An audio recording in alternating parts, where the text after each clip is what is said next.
projeto de lei do Senado 244 de 2009, de autoria da ministra Idely Salvati, ele apenas declara em lei que os papiloscopistas que realizam perícias são também peritos oficiais.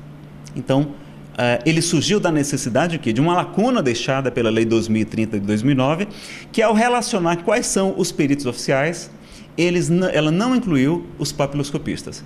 Então, é uma justiça que se faz a essa classe e também uma maneira de garantir a prova, a segurança jurídica dos laudos periciais realizados pelos papiloscopistas. Quando foi questionado na Câmara dos Deputados, o requerimento em 2009, solicitando encaminhamento dele para a Comissão de Finanças e Tributações, a mesa diretora da Câmara negou o requerimento porque declarou que o projeto não traz qualquer impacto, financeiro ou orçamentário. Por quê? Porque é uma lei meramente declaratória e de natureza processual penal.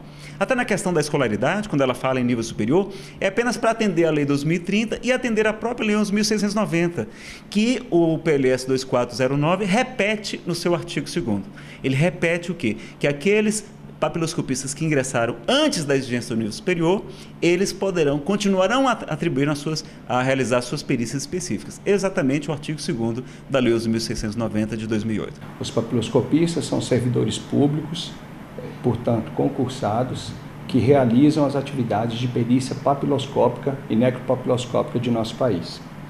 Comparecem ao local de crime, coletam fragmentos de impressão digital em local de crime, recolhem materiais para serem revelados em laboratório.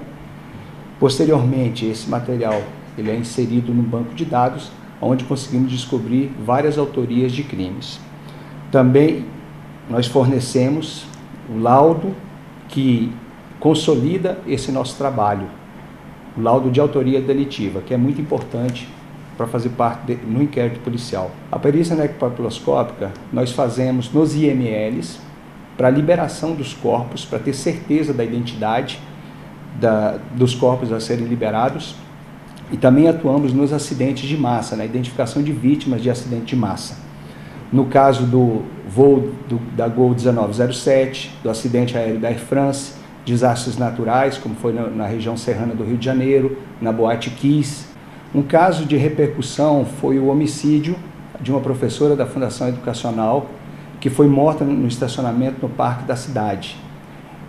Foi encontrada a impressão digital dentro de uma sacola plástica que continha ovos de Páscoa e foi fundamental para a elucidação desse crime. Nós podemos citar casos extremamente importantes, no caso do voo da Gol 1907, o acidente da TAM 3054, o acidente aéreo da Air France, da F447, terremoto no Peru, enchentes na região serrana do Rio de Janeiro e incêndio da Boate Kiss. São exemplos práticos da atuação dos papiloscopistas. Os papiloscopistas fazem laudos periciais. O auto de identificação previsto no CPP, como ensina Hélio Gomes e toda a doutrina, vai explicar que existem dois tipos de relatórios periciais: o laudo pericial e o auto. O auto é quando a autoridade, no caso a autoridade policial, ela reduz a termo, dita para alguém as suas impressões, as suas conclusões. Então, normalmente ele é feito no ato. E o laudo é feito posteriormente, e assinado pelos peritos, no caso peritos criminais, médico-legistas, papiloscopistas, que vão colocar ali realmente o seu parecer.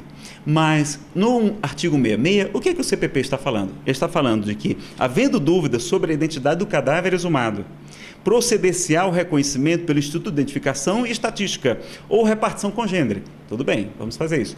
Ou, aí tem esse ou, pela inquirição de testemunhas, lavrando-se auto de reconhecimento e de identidade, no qual se descreverá o cadáver com todos os sinais e indicações. Ou seja, não sendo possível o reconhecimento o Instituto de Identificação, a autoridade vai solicitar as testemunhas. Quem é essa pessoa aqui? É o fulano. E o senhor, quem diz que é? Não, é o fulano mesmo. Então, quando não tem outros elementos, isso aqui é uma legislação antiga, 1941, que vai fazer a identificação através da inquirição de testemunhas. Mas aí quem faz o auto é justamente a autoridade policial. Mas repare que o CPP ele não se prende muito à doutrina. Várias passagens diz que o médico fará o auto de necrópsia, chama auto e laudo de maneira indistinta. Mas a rigor pela doutrina, o termo correto seria laudo pericial, como está no artigo 159 do CPP.